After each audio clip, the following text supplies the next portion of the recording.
I'm Brian Carpenter, host of Fresh Air at 5, a part of the Education Podcast Network, just like the show you're listening to now. Shows on the network are individually owned and opinions expressed may not reflect others. Find other interesting education podcasts at edupodcastnetwork.com.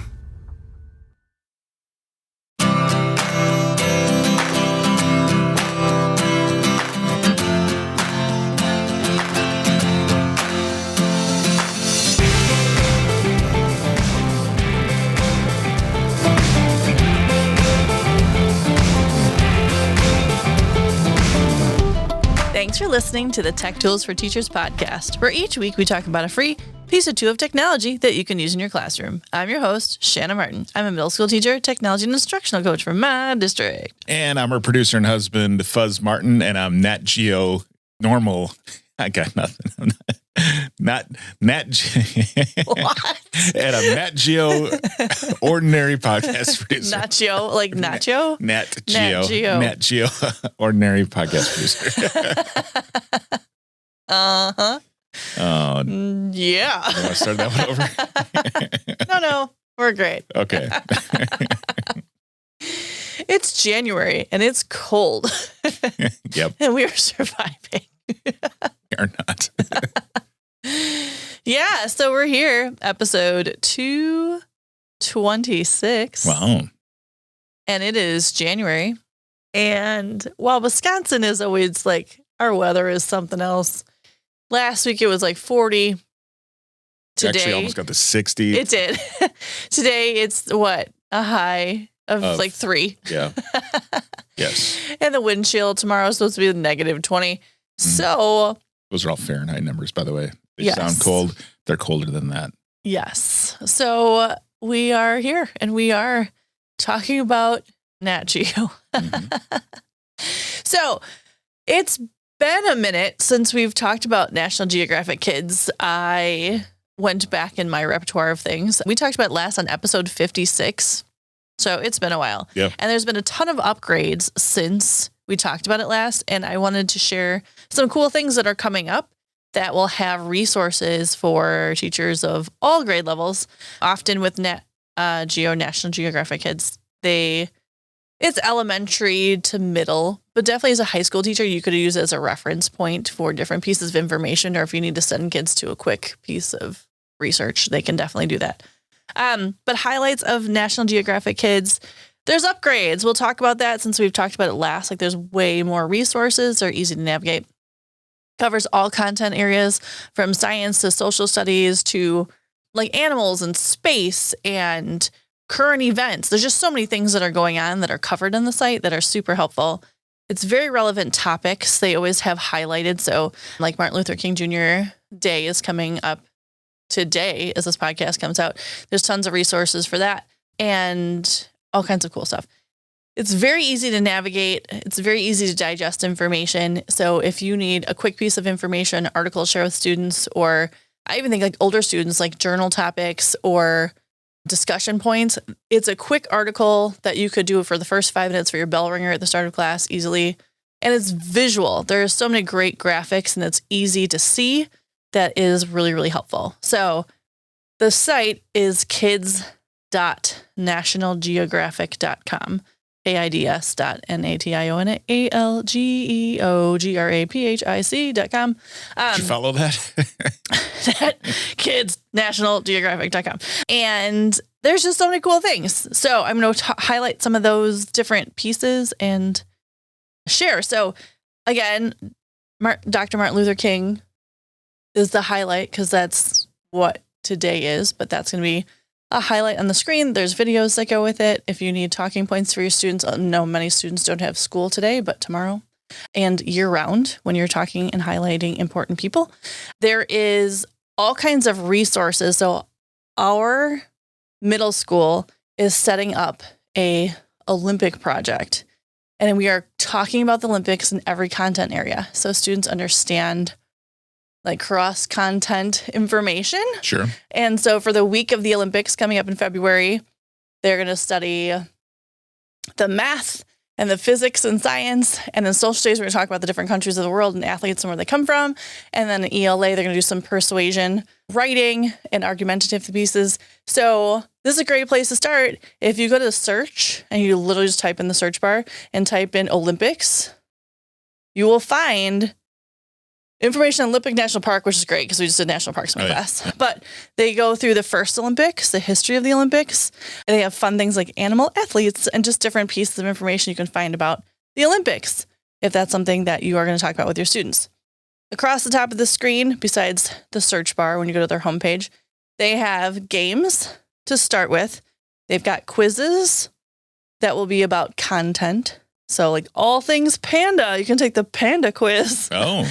U.S. states, which is huge. There's a lot of review from our 4th, 5th graders all the way up through 8th grade when they're like, I know the names of them in alphabetical order, but I can't identify where they are. Yeah. Which happens more times than I'd like to point out. Rocks and minerals, cheetahs, like they've got fun little quizzes for kids to take, engage them in information and research, which is awesome. I just took a personality quiz. Did you? Yes, I'm a tropical forest. Oh, are you now? Yeah. And what does that mean? In your Discover Your Forest match, I just happened to be tropical forest. I've since clicked off of that, so I'm not quite sure exactly how you're a tropical forest. Yeah, but I am. So. Great. Mm-hmm. They also have puzzles. They have like funny fill-ins, kind of like Mad Libs, where you can choose and fill in information and like your faraway place, your adjective. It's like a Mad Libs, and they plug it all in for you, which is really fun. Again, a lot of snow and cold days coming up where recess, kids can't go outside for recess because it's too cold for them. Mm-hmm. So these would be great for in-class entertainment and educational, of course. There's a whole collection of videos. So if you click on video, they've got all kinds of cool things about animals. Weird but True, I feel like, is such a fun way for kids to gather facts. And we have the books at our house and in my classroom, just fun-filled random animal facts. But I figure like 3rd grade through 6th, 7th grade, like any kind of random piece of information, they have a whole collection of them here. So Weird but True also aligns with, like, I think the show. So there's videos that go with it as well, along with cool Weird but True information and lots of weird facts to randomly share with people. Again, great at the start of class. Bell ringers, discussion. That's awesome. Do you know alligators can live to be 80 years old? Oh, cool. What else is weird but true? A shark can grow and lose up to 30,000 teeth in its lifetime. Nice. A hamster's teeth braces. Never stop growing. That's why they chew on so many things. Yeah. Some birds don't sweat. All birds don't sweat. I was going to say some, but that was from a different one. Okay. Birds don't sweat. That's weird but true, isn't it? Great. Yeah. So all kinds of fun things. Yeah. 97% of Earth's water is salt water. So instead of, reading them yourself, you could just listen to our podcast. You could. Gorillas burp when they're happy. Keep going. Keep listening for more fun facts. An avalanche can travel 80 miles in an hour. So lots of weird but true. And that's not referring to a Chevy avalanche. Oh, but there's that can jokes. also do that. Yeah.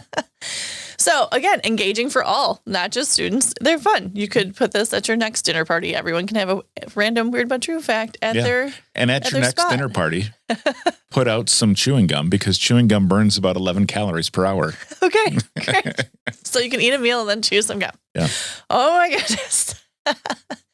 Moving through under the animal section, they have it broken down. So you could do mammals, birds, prehistoric, reptiles, amphibians, invertebrates, and fish.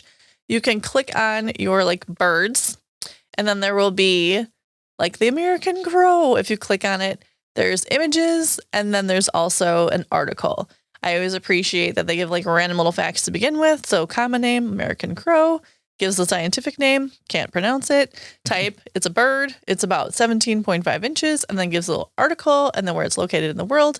Again, very easy to digest information. Quick way to have a sentence starter or a quick article, start writing research or just sharing information, which is awesome. Our kids are interested in. They can pick what animal are you interested in, and then research a little bit more. Yeah.